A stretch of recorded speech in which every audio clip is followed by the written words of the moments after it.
Grim Captain's Call is an uncommon from 2017's Ixalan.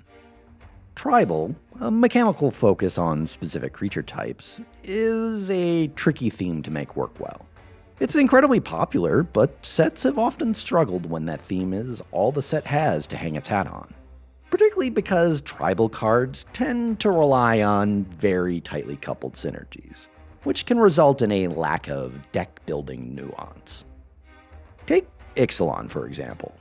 Bar a few in-color, non-tribe-specific bombs, in an Ixalan draft, your first picks tend to completely determine the course of your subsequent picks.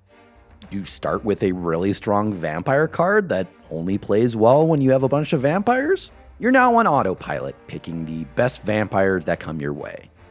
If there's an overabundance of other vampire drafters at the table, you're either going to end up with a very weak vampire deck, or be forced to completely throw your vampires away as you pivot to another tribe's cards that similarly don't play well with the others.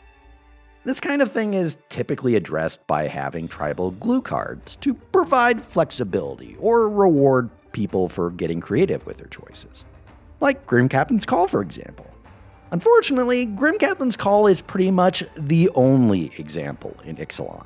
Wizards explicitly went out of their way to not introduce any, say, vampires riding dinosaurs or pirate merfolk, which was a mistake.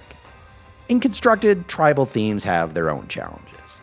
Unless a tribe is particularly pushed or sufficiently represented in adjacent sets to give more deck building options, it can be very hard for them to make appearances in competitive play, which was the fate of Ixalan's tribes.